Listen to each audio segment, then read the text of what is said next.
আপনি শুনছেন রেডিও মিলন 90.4 FM। আজকের নিবেদন নারায়ণ সান্যালের কাঁটায় কাঁটায় সিরিজের কাহিনী কৌতূহলী কোণের কাঁটা, প্রথম পর্ব, দ্বিতীয় ভাগ।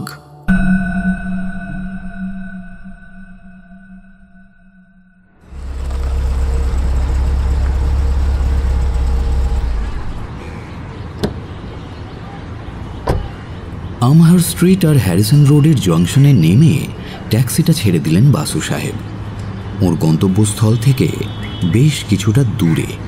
কারণও ছিল, এবার উনি যে কাজটা করতে চলেছেন সেটা বেআইনি। এমন ক্রিয়াকাণ্ডে উনি অভ্যস্ত। ওর মতে এন্ড জাস্টিফাইজ দ্য মিনস, অর্থাৎ মূল লক্ষ্যটা যদি সত্য, শিব এবং সুন্দরমুখী হয় তাহলে প্রতিটি পন্থাই নীতি ধর্মের অনুসারে। প্রতিপক্ষ দল অর্থাৎ সমাজবিরোধীরা কোমরের নিচে ক্রমাগত আঘাত হানবে আর শান্তিকামী ব্যক্তিরা কোনোভাবেই ওদের মোকাবিলা করতে পারবে না, এটা কোনো যুক্তি নয়। তাই উনি ট্যাক্সি চালককে জানাতে চান না ওর গন্তব্যস্থলটা কোথায়। ছোট্ট একটা প্রেসের সামনে এসে দাঁড়ালেন বাসু সাহেব। সামনে একজন কম্পোজিটর টেবিল ল্যাম্পের আলোয় কাজ করছিলেন। চোখের ওপর চশমা তুলে বললেন, কাকে খুঁজছেন স্যার? গোরা আছে, গৌরাঙ্গ জানা? আগে না, গোরা কন্টায় গেছে দেশের বাড়িতে। ছাপাখানার কাজ করাতে যান কিছু? তা তো চাই, কিন্তু গোরা না হলে তো হবে না। কেন স্যার, গোরাকে বাদ দিয়ে তো ছাপাখানা দিব্যি চলছে। বাসু সাহেব জবাব দিলেন না। হঠাৎ ভেতর থেকে এক বৃদ্ধ হন্তদন্ত হয়ে বাইরে বেরিয়ে এলেন। খাটো ধুতি, গলায় কণ্ঠি, গায়ে ফতুয়া, চোখে নিকেলের চশমা। স্যার আপনি? আমাকে আপনি চেনেন নাকি? বিলক্ষণ, আপনাকে চিনব না? আপনি না থাকলে সেবার যে গোড়ার মেয়াদ হয়ে যেত। আমি গোড়া, মানে গৌরাঙ্গের বাপ, প্রভুচরণ জানা। আসুন আসুন, ভেতরে আসুন। নিজের চেয়ারটা কোঁচার খুঁট দিয়ে মুছে বসতে বললেন তিনি। বাসু সাহেবের নজর হলো অনেকগুলি কৌতূহলী চোখ ওদের লক্ষ্য করছে। জানামশাই, কিছু গোপন কথা ছিল। কোথায় বসে হতে পারে? তাহলে স্যার ওপরে চলুন, ওই দোতলায় আমার বাস। কাঠের নড়বড়ে সিঁড়ি দিয়ে দুজনে দ্বিতলে উঠে আসেন। নিম্ন মধ্যবিত্তের অভাবের সংসার। একজন অবগুণ্ঠনবর্তী একটি বেতের মোড়া পেতে দিয়ে গেলেন। বোধ করি গৌরাঙ্গের গর্ভধারিণী। প্রভুচরণ ভেতর থেকে দরজাটা ভেজিয়ে দিলেন। এইবার বলুন, গৌরাঙ্গ দেশে গেছে, তাতে আটকাবে না? কি কাজ বলুন? দেখুন জানামশাই, সেবার গোরা যেমন বিনা অপরাধে জেল খাটতে যাচ্ছিল, এবারও তেমনি এক নিরপরাধীকে বাঁচাতে আমি একটু বেআইনি। ছি ছি ছি, কি বলেন স্যার? আপনি দেবতুল্য মনীষী, আমারে কোনো কৈফিয়ত দিতে হবে না। কি করতে হবে শুধু সেইটুকু বলুন। আমাকে খান কতক, ধরুন 5খানা ভিজিটিং কার্ড বানিয়ে দিতে হবে ঘণ্টাখানেকের মধ্যে। সে আর কি এমন শক্ত কাজ? গোড়া নেই তো নেতাই আছে, ওই গোড়ারই ছোট ভাই, প্রেসের সব কাজই জানে। কম্পোজ করে নিজেই ছাপিয়ে আনবে। আপনি শুধু কি লিখতে হবে বলেন। বাসু সাহেব তার পকেটের নোটবুক থেকে একটা পৃষ্ঠা ছিঁড়ে নিয়ে ইংরেজি হরফে লিখে দিলেন, Charuchandra Roy, BSc, real estate agent and government authorised agent of NSC CTD unit trust RD, 21/4 Benimadhab Naskar lane, Calcutta 26। ঘণ্টাখানেক অপেক্ষা করতে হবে স্যার। তাহলে আমি বরং একটু ঘুরে আসি। আগে না, ইঞ্জিরি হরফ প্রুফটা আপনাকেই দেখে দিতে হবে। আমি বরং আপনার জন্য কিছু চা মিষ্টি জোগাড় দেখি। না জানামশাই, একটু অ্যাসিডিটি মতো হয়েছে, ওই অম্বল আর কি। বরং দেখুন কাছে পিঠে ঠান্ডা লিমকা টিমকা জাতীয় কিছু পাওয়া যায় কিনা, অথবা ডাবের জল। আপাতত ওর উদ্দেশ্য নিজের উদর এবং অপরের আত্মাভিমানকে বাঁচানো, তাই মিথ্যে বললেন। তবে দাবি পাওয়া গেল। ঘণ্টাখানেক পর ওই সদ্য মুদ্রিত ভিজিটিং কার্ডগুলি নিয়ে বাসু সাহেব রওনা দিলেন। বাসু সাহেবের কর্মপদ্ধতি ছক বাঁধা। এখন তিনি মধ্য কলকাতার একটা বড় ডাকঘরে। কমলেশ নামধারী এক অজ্ঞাত পরিচয় ব্যক্তি দুদিন আগে এই ডাকঘর থেকে একটি তার বার্তা পাঠিয়েছিল জনৈক সি রায়কে। শুক্রবার সন্ধে 6টা হচ্ছে সময়ের শেষ সীমা। আজই সেই শুক্রবার। নির্দিষ্ট সময়ের শেষ সীমান্তে উপনীত হতে আরও ঘণ্টা 6 বাকি আছে। উনি নিজে এই মর্মান্তিক বার্তাটা জেনেছেন ঘণ্টা 3 আগে। এই 3 ঘণ্টার মধ্যে জানতে পেরেছেন সি রায় হচ্ছে ছন্দা রায়, একটি আতঙ্কতারিতা সদ্য বিবাহিতা, যে যৌবনের শ্রেষ্ঠ দিনগুলো দীর্ঘ 7 বছর ছিল বিধবা। এখন সে তার মনের মানুষ খুঁজে পেয়েছে, আর সেই শুভ মুহূর্তেই অজ্ঞাতবাস থেকে এসে উপস্থিত হয়েছে ওই কমলেশ। তার পুরো নামটা জানেন না, কিন্তু আন্দাজ করেছেন ওই ভীরু কপতির দৃষ্টিভঙ্গিতে সে এক হিংস্র সেন পক্ষী। হয়তো এমনও হতে পারে 7-7টি বছর সে স্বেচ্ছায় অজ্ঞাতবাসে ছিল। কখন তার পত্নী নতুন বিবাহ বন্ধনে আবদ্ধ হয় সেই সুযোগের অপেক্ষায়, কারণ তখনই শুরু হবে তার আসল খেলা, ব্ল্যাকমেইলিং। ডাকঘরে ঢুকেই নজরে পড়ল এনকোয়ারির পাশেই খাম পোস্টকার্ড আর ডাক টিকিট বিক্রি হচ্ছে। সেদিকটায় চাপ ভিড়। বাসু সাহেব সেদিকে গেলেন না। একটা ফাঁকা মতো কাউন্টারে গিয়ে কর্মরত করণিককে বললেন, শুনছেন, কিছু এনএসসি কিনবো, কার কাছে যাব? মন্ত্রের মতো কাজ হলো তাতে। ইউনিট ট্রাস্টের নানান সুবিধাজনক স্কিমের চাপে লোকজন আজকাল খুব একটা ন্যাশনাল সেভিং সার্টিফিকেট কিনতে উৎসাহী নয়, অথচ এগুলি বিক্রয় করতে পোস্টাল কর্মচারীরা নানান কারণে উৎসাহী। ওই গলিপথে একটা দরজা আছে, ওইদিকে, তাই দিয়ে ভেতরে চলে আসুন। ওই কোনায় ওই যে টাক মাথায় ভদ্রলোক বসে আছেন, ওর সঙ্গে কথা বলুন। ওর নাম অরিন্দম চন্দ্র ঘোষাল। গলিপথে খিড়কি দরজা দিয়ে বাসু সাহেব ওই বৃদ্ধের কাছে উপস্থিত হয়ে দেখলেন ভেতরের গলিপথে ছেলেটি ইতিপূর্বেই ঘোষাল মশাইকে তাঁর উদ্দেশ্যের কথা জানিয়ে দিয়েছে। একটা টুলও কোথা থেকে জোগাড় করে এনেছে সে। বাসু সাহেব টুলে বসলেন। এনএসসি কিনবেন? কত হাজার? ওসব পরে বলছি, কিন্তু আপনাকে আগে কোথায় দেখেছি বলুন তো ঘোষাল মশাই? মানে আপনি কি কখনো প্রেসিডেন্সি কলেজে পড়তেন নাকি? আরে না মশাই, না, কলেজে আর পড়ার সুযোগ পেলাম কোথায়। বাবা মশাই ছিলেন পোস্টমাস্টার। ম্যাট্রিকটা পাশ করার পর একটা টুলে বসিয়ে দিয়েছিলেন। সে আমলে সেসব সুবিধা ছিল। 33 বছর ঘষতে ঘষতে এত দূরে এসে পৌঁছেছি। ডিসেম্বরে রিটায়ার। কিন্তু আপনাকে আমার এত চেনা চেনা লাগছে কেন? আপনারও তাই লাগছে নাকি? আগে না না না, তবে আমার চেহারাটা টিপিক্যাল কেরানির। হ্যাঁ, আপনি হয়তো অন্য কোনো কেরানির সঙ্গে আমাকে গুলিয়ে ফেলছেন আর কি। ঘোষালদা, এইখানে একটা সই দিন তো। ইতিমধ্যে সেই করণিক একটা ফাইল এগিয়ে দিতে নির্দেশিত স্থানে স্বাক্ষর দিতে সে তার সিটে ফিরে গেছে। অরিন্দম আবার বাসু সাহেবের দিকে মন দিলেন। খগেন বলছিল আপনি নাকি কিছু এনএসসি কিনতে চান। বাসু সাহেব ইতিমধ্যে গোটা পোস্ট অফিসটা দেখে নিয়েছেন। না, কেউ ওর দিকে কৌতূহলী দৃষ্টিতে তাকিয়ে নেই। পিকে বাসু হিসেবে কেউ তাকে চিহ্নিত করতে পারেনি। না ঘোষাল মশাই, আমি যাতে ময়রা সন্দেশ খাই না। ময়রা সন্দেশ খান না মানে? কিন্তু খগেন যে বলল। বাসু সাহেব সদ্যলব্ধ ভিজিটিং কার্ড একখানা নামিয়ে রাখলেন ঘোষাল মশাইয়ের টেবিলে।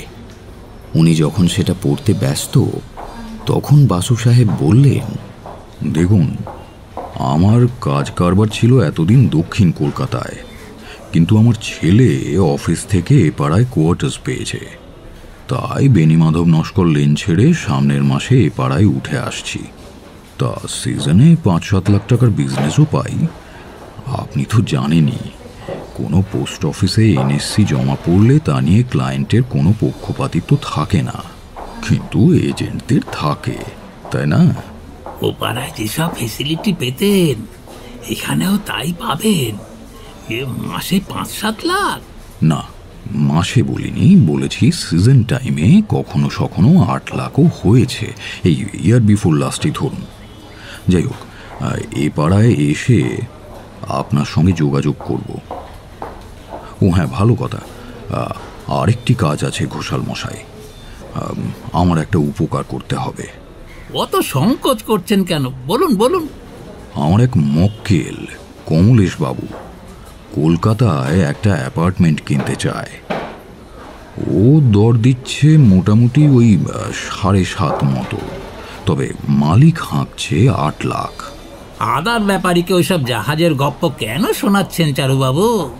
আহা, শুনুন না ব্যাপারটা। বাসু সাহেব পকেট থেকে একটা টেলিগ্রাম বের করলেন। এই দিন তিনেক আগে কমলেশবাবু এই ডাকঘর থেকেই আমাকে টেলিগ্রাম করেছিলেন। আজ সন্ধে 6টার মধ্যে শেষ দর জানাবার কথা, কিন্তু ওর ঠিকানা লেখা ভিজিটিং কার্ডখানা আমি হারিয়ে ফেলেছি। তাই টেলিগ্রামের মাথায় যেসব সাংকেতিক নম্বর টম্বর লেখা আছে তা থেকে কি কমলেশবাবুর ঠিকানাটা জানা যায়? নিশ্চয়ই যায়। টেলিগ্রামের ফর্মে প্রেরক নাম ঠিকানা লিখে দেয়, স্বাক্ষরও করে। এ তো মাত্র 3 দিন আগের। এখনই দেখে বলে দিচ্ছি। বিকাশ, এই শোনো তো এদিকে। বিকাশ অর্থাৎ টেলিগ্রাফ প্রেরক করণিক এগিয়ে আসে। অনতিবিলম্বেই সেন পক্ষীর নীড়ের সন্ধান পাওয়া গেল। কমলেশ ঘোষ, মা Santoshi apartments, 13B Taratala road. Apartments মানে তো বাড়ি, অথচ নম্বর টম্বর কিছুই নেই। তাই তো দেখছি। আচ্ছা, আর্জেন্ট টেলিগ্রামে জবাব পাঠালে আজ সন্ধে 6টার আগে সেটা তারাতলা পৌঁছবে? গোটা 50 আর্জেন্ট টেলিগ্রাম জমা হয়ে আছে। আচ্ছা বিকাশ, তুমি এখন যাও, পরে দরকার পড়লে ডেকে নেব। 7-8 লাখ টাকার বিজনেস, আপনার কমিশন তো 10-20 হাজার টাকা হবে।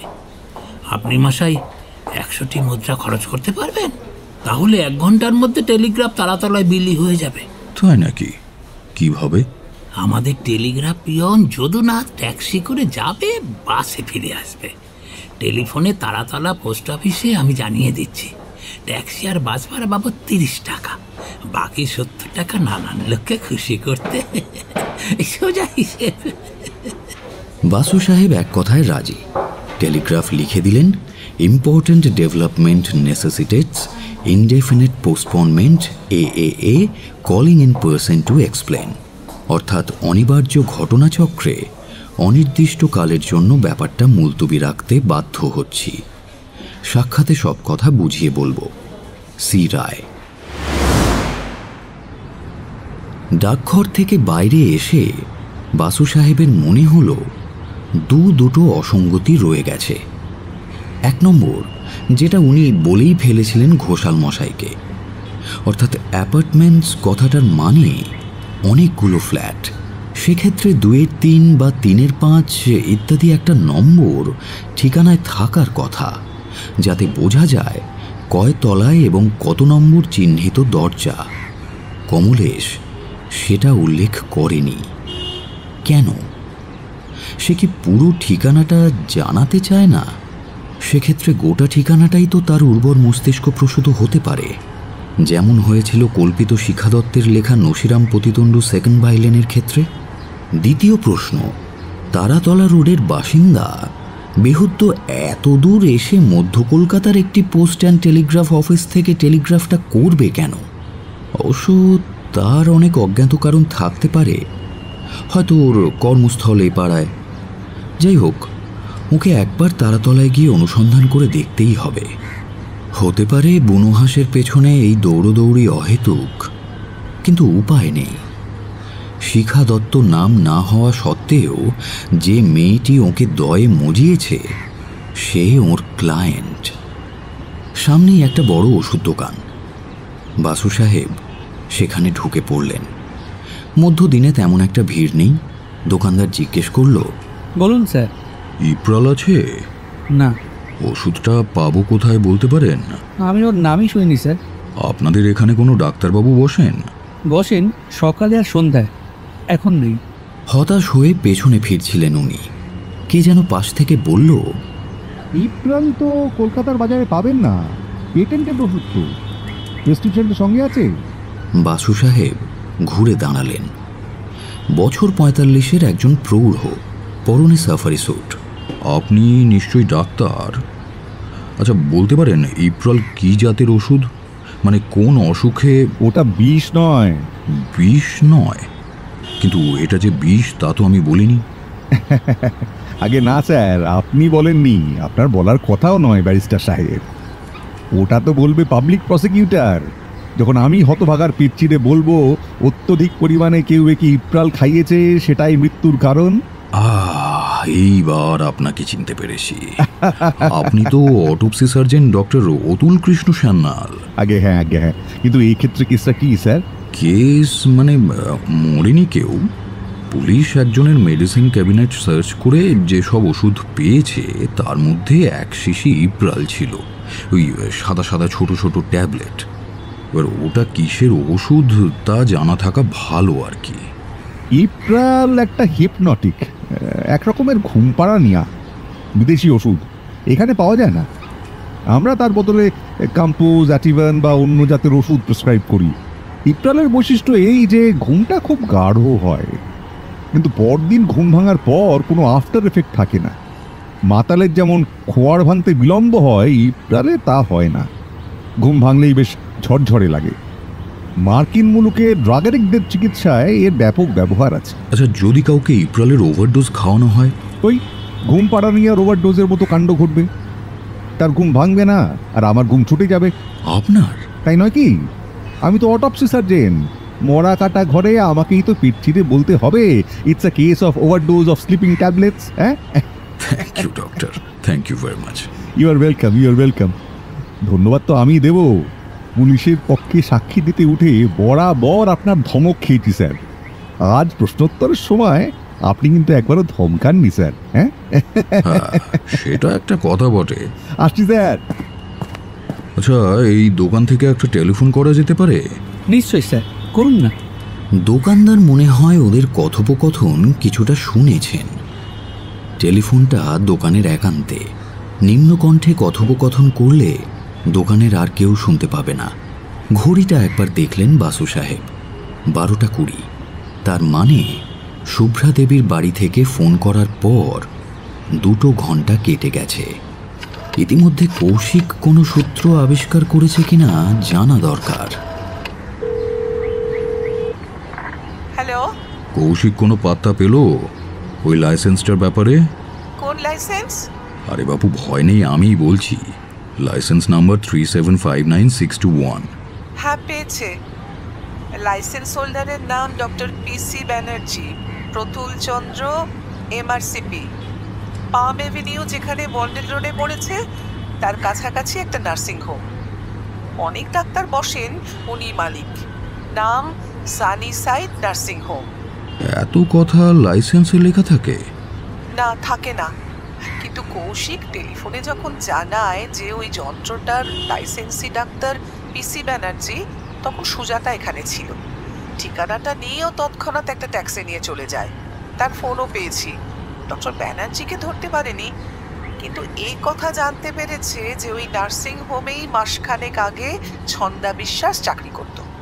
বর্তমানে সে ছন্দা রায়। তার স্বামীর নামটা অবশ্য জানা যায়নি, তবে এইটুকু জানা গেছে যে সে অত্যন্ত বড় লোকের একমাত্র পুত্র, মানে রিয়েল মাল্টিমিলিয়নার, ধনকুবের। ওদের ঠিকানাটা জানা যায়নি, তবে জাতীয় গ্রন্থাগার মানে ন্যাশনাল লাইব্রেরির পেছনে আলিপুর রোডে অথবা। অলরাইট, তোমরা অনেকটাই কাজ এগিয়ে রেখেছো দেখছি। তা সুজাতা বা কৌশিক এর মধ্যে কেউ ফিরে এসেছে? হ্যাঁ, দুজনেই এখন এখানে। দুজনকেই আবার বেরিয়ে পড়তে বলো। ন্যাশনাল লাইব্রেরি সেন্টার ধরে 1 বর্গমাইল এলাকার মধ্যে কলকাতা শহরের যত ম্যারেজ রেজিস্টার অফিস আছে সেখানে গিয়ে খোঁজ নিতে বলো সাম মিস্টার রায়ের সঙ্গে মিস ছন্দা বিশ্বাসের বিয়ে রেজিস্টার করা আছে কিনা গত 1 মাসের ভেতরে। ঠিক আছে, পাঠাচ্ছি। এবার আমাদেরও কিছু জিজ্ঞাস্য আছে, পেশ করব? করো। প্রশ্নকর্তা কে, তুমি না সুকৌশলী দম্পতি? দুতরফই। কৌশিক জানতে চায় যে শিখা দত্ত যে 100 টাকা রিটেনার দিয়ে গিয়েছিল তার ডবল খরচা তো ইতিমধ্যেই হয়ে গেছে। অজ্ঞাতনামা ক্লায়েন্টের পেছনে আরো খরচ করা কি যুক্তিযুক্ত হবে? অজ্ঞাতনামা হবে কেন? বালাই শট। শিখা দত্তের নামে রসিদটা কাটা হলেও আমার ক্লায়েন্টের নাম তো ছন্দা রায়। নো বিশ্বাস। আচ্ছা বাবু, অজ্ঞাতনামা না হলেও অজ্ঞাতবাসিনী তো বটে। That depends on the fourth dimension, time. আর ঘন্টা দুয়েকের মধ্যেই হয়তো ওর আবাসের দৈর্ঘ্য, প্রস্থ, উচ্চতা সমেত অবস্থানও জানা যাবে। উনি এ কৌশিককে চিন্তা করতে বারণ করো। দ্বিতীয়টা কি তোমার? হ্যাঁ। ওকে, ফায়ার। 1:45 তো বাজে, তুই লাঞ্চ খেতে আসবে না? না রানু, আজ আমার উপোস। উপোস? কেন, কিসের? আমি একটা প্রায়শ্চিত্ত করছি। আমি আমার আতঙ্কতাড়িতা ক্লায়েন্টকে দূর থেকে ফিরিয়ে দিয়েছি Ranu. Let me atone for it. তুমি খেয়ে নাও। হ্যালো, লাইনে আছো নাকি? আছি, একই লাইনে আমি। উপোস বা প্রায়শ্চিত্ত তুমি একা করবে কেন? পাপ তো আমিও করেছি। তোকে আমার বলা উচিত ছিল। মেয়েটি তোমার সঙ্গে দেখা করার আগেই একটা রিটেনার দিয়েছে। সে তোমার client. Alright, as you please. সন্ধ্যের আগেই ফিরছি, আশা করি একসঙ্গে ইফতারি করা যাবে। ছাড়লাম। লাইনটা কেটে দোকানের মালিককে বাসু সাহেব টেলিফোনের দাম মিটিয়ে দিতে গেলেন। সে কিছুতেই নেবে না। ডক্টর সান্যাল আপনাকে স্যার বলেছেন। আপনি কে তা আমি জানি না, কিন্তু ডক্টর সান্যালের কাছে যখন নিই না তখন আপনার কাছেও আমি নিতে পারি না স্যার। এই সেরেছে। তাহলে আমাকে 1 শিশি ম্যাগনাম সাইজ হরলিক্স দিতে বলুন। পরবর্তী অংশ বিরতির পর।